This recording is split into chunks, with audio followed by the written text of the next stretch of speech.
قانون شریعت، قانون یہ لفظ آپ جانتے ہیں؟ قانون کا معنی ہے کوئی بھی بنایا ہوا اصول، کوئی بھی بنایا ہوا نظریہ۔ قانون شریعت کا معنی ہے کہ شریعت کا اصول، شریعت کا نظریہ، شریعت کا قانون۔ اب شریعت کا جو قانون ہے یہ دو چیزوں سے ثابت ہوتا ہے۔ نمبر ایک، شریعت کا قانون ثابت ہوتا ہے اللہ کے قرآن سے۔ حتی الامکان بندے کی سوچ یہی ہونی چاہیے کہ قرآن مجید برہان رشید کی بات اصل اور حقیقت بات ہے، اور دوسرے نمبر پہ قانون شریعت وہ تحریر ہے، وہ تقریر ہے، وہ گفتگو ہے، وہ خیال ہے، وہ انداز ہے جو اللہ کے محبوب حضرت محمد مصطفیٰ صلی اللہ علیہ وآلہ وسلم کے ساتھ تعلق رکھتا۔ بس اب آگے بھی کئی چیزیں ہیں جو قانون شریعت بنتی ہیں، بن سکتی ہیں۔ پھر سنو بات کو، تمہید والی بات کو سن لو۔ کافی ساری ایسی ہستیاں ہیں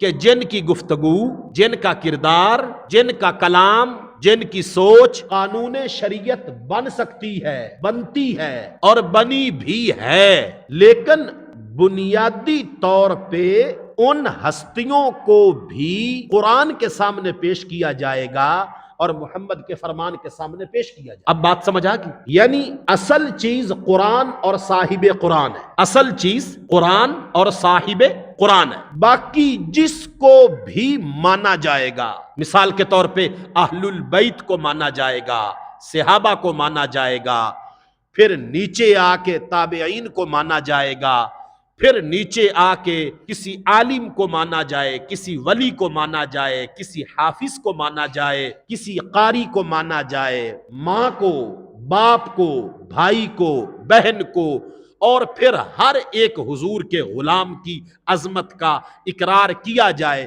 یہ سب کچھ بعد میں ہے، سب سے پہلے اول نمبر پہ اللہ کا قرآن ہے اور اس کے بعد محمد کا فرمان ہے۔ اتنی بات سمجھ آ گئی ہے؟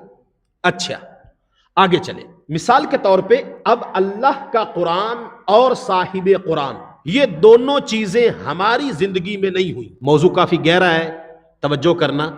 یہ دونوں چیزیں یعنی قرآن میری زندگی میں نازل نہیں ہوا اور آپ کی زندگی میں بھی نازل نہیں ہوا، اسی طرح کر کے صاحب قرآن، ان کی ولادت، ان کی جوانی، ان کا اعلان نبوت، ان کا تبلیغ کا آغاز، ان کا بدر لڑنا، ان کا احد جانا، ان کا خندق جانا، ان کا گفتگو کرنا، ان کا چہرہ، ان کا وجود، ان کے اوپر انوار و تجلیات کی ہونے والی بارش، ان کے معجزات، یہ ساری چیزیں ہم نے یا پڑھی ہیں یا سنی ہیں، یا پڑھی ہیں یا سنی ہیں۔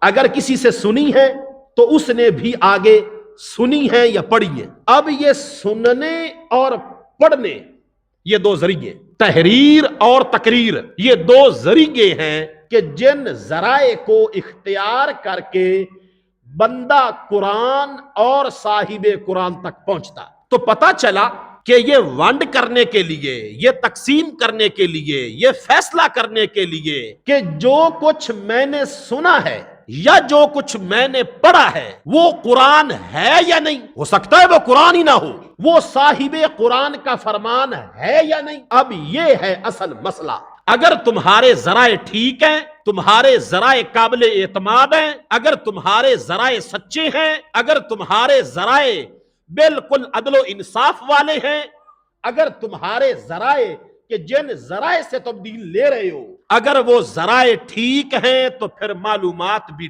ٹھیک ہے، اگر وہ ذرائع ٹھیک نہیں ہیں تو معلومات بھی ٹھیک نہیں ہے۔ میں امید کرتا ہوں کہ آپ یہاں تک بات سمجھ گئے ہوگے اور اگلا صفحہ اب میں آپ کے سامنے بیان۔ اب ہمارے تک جب میری زندگی میں بھی قرآن نازل نہیں ہوا، آپ کی زندگی میں بھی قرآن نازل نہیں ہوا، میرے ہوتے ہوئے حضور دنیا میں تشریف نہیں لائے، وہ لا چکے، نہ ان کو میں نے مکہ میں آتے دیکھا، نہ مدینہ شریف میں جاتے دیکھا، نہ پھر آگے وہ سارے معاملات۔ تو اب یہ جو ذرائع ہیں وہ ذرائع دو چیزیں، کتنی چیزیں؟ نمبر ایک صحابہ، نمبر دو اہل البیت، یا نمبر ایک اہل البیت اور نمبر دو صحابہ. اب یہ جو دو ذرائع ہیں سب سے پہلے ان کو کلیئر کرنا ضروری. جتنی دیر تک اہل البیت کلیئر نہ ہو، صحابہ کلیئر نہ ہو. مثال کیا ہے؟ لفظ کلیئر سے مثال کیا ہے؟ مثال یہ ہے، سمجھنا یہ ہے، مقصود یہ ہے کہ سب سے پہلے ان دونوں کے ساتھ تعلق تمہارا مضبوط ہونا ضروری. رابطہ اگر ان کے ساتھ تعلق مضبوط ہوگا تو پھر آگے جا کے کریم آقا صلی اللہ علیہ وآلہ وسلم کی بارگاہ میں حاضری لگے گی، اور جب حضور کی بارگاہ میں حاضری لگ جائے گی تو پھر جا کے اللہ تعالیٰ کے ساتھ ملاقات ہو جائے گی، اور بندے کا دنیا میں آنے کا جو مقصد ہے وہ مقصد پھر کمپلیٹ ہو جائے گا، مکمل ہو جائے گا. تو پتہ چلا کہ اگر پیار بھی کسی کے ساتھ کرنا ہے تو وہ پیار اپنی سوچ یا اپنے دل یا اپنی ذاتی رائے کی بنیاد پہ نہیں کرنا. آپ اسلام کی تاریخ میں اگر گہرے طریقے سے دیکھیں گے اور گہری نظر سے اور گہرا مطالعہ کریں گے تو آپ کو یہ بات سمجھ میں آ جائے گی کہ 90% جو فتنے ہیں وہ غیر شرعی محبت کی وجہ سے اسلام میں پیدا ہوئے.